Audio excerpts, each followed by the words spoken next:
আসলেই মজা লাগতেছে, মনে করো আমি প্রথম উঠতে চাই নাই, বুঝছো? এখন তোমরা যখন বললা উঠলাম, এখন দেখি যে না ভালোই। এই ডানেরটা চালাও, ডানেরটা চালাও, আমরা এই যে এই পাশে যাব। ডানেরটা চালাও, বামে মারিও না, ডানে মারো।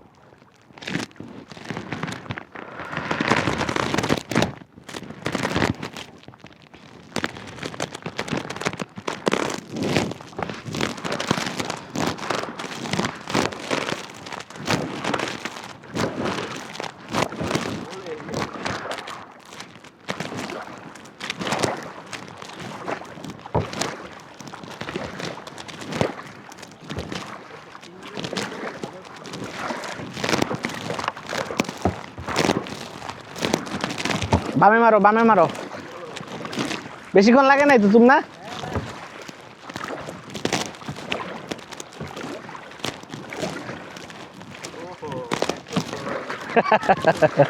শিখে গেছে না? আমরা আসলে আমাদের টার্গেট ছিল এই দ্বীপটাতে আসবো, তো আমরা কাইকিং করে করে মোটামুটি চলে আসলাম। এখানে মনে হয় মানুষ থাকে, বুঝছো? নারকেল গাছ দেখা যাচ্ছে, কাঁঠাল গাছ দেখা যাচ্ছে, এটা কারো বাড়ি হোক।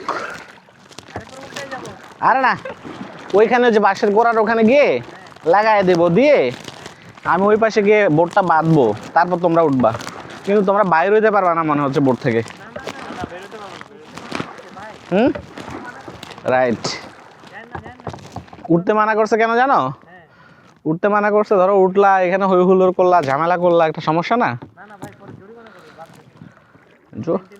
ওকে, তাহলে হচ্ছে এখন আমরা বামে ঘুরাবো, তাহলে কোন দিকে চালাইতে হবে? তাহলে হ্যাঁ, ডানে, ডানে মারো।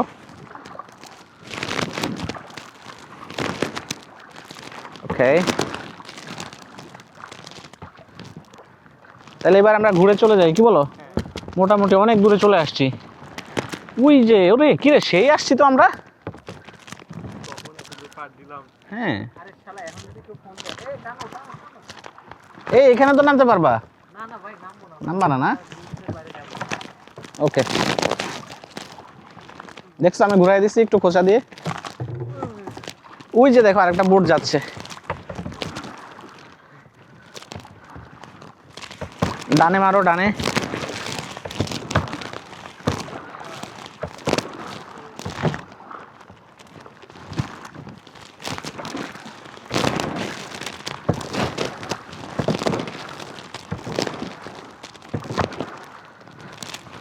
তো এই আর কি, আমরা আমাদের টার্গেটে এসেছিলাম। এখন আবার হচ্ছে আমরা বার্গি লেক ভিউ রেস্টুরেন্টে ফিরে যাব। তো আপনারা আসলে হচ্ছে এখানে এনজয় করতে পারবেন, নাইট স্টে করতে চাইলে নাইট স্টে করতে পারবেন। তারপরে হচ্ছে সকালে এসে হচ্ছে কাইকিং করতে পারবেন এবং সুন্দর সুন্দর ছবি তুলতে পারবেন। আসেন, অনেক ভালো লাগবে আপনাদের। ধন্যবাদ সবাইকে। ও, এখানে আসার প্রসেসটা আমি বলে দেই। এখানে আসার প্রসেস হচ্ছে, আপনি এটা তো জানেন, একদম সহজ। আপনি হচ্ছেন যে রাঙামাটি সদর থেকে সিএনজি নিয়ে চলে আসতে পারেন, ভাড়া হোন্ডা নিয়ে আসতে পারেন, তারপরে নিজের বাইক থাকলে তো বাইকে চলে আসবেন। আসাম বস্তি হয়ে লিংক রোডে ঢুকে যাবেন। রাঙামাটি বিজ্ঞান ও প্রযুক্তি বিশ্ববিদ্যালয়ের একটু পরে করে আসলেই হচ্ছে এই বার্গি লেক ভিউ রেস্টুরেন্টটা পাবেন। ধন্যবাদ সবাইকে, ভালো থাকেন, আসসালামু আলাইকুম। ও, চট্টগ্রাম থেকে আসতে চাইলে কেমনে আসতে হবে জানো তুমি না? কাপ্তাই দিয়ে আসা যায়। কাপ্তাই আসলে, কাপ্তাই থেকে হচ্ছে রাঙামাটির লিংক রোড ধরে আসলেও আপনারা এখানে আসতে পারবেন।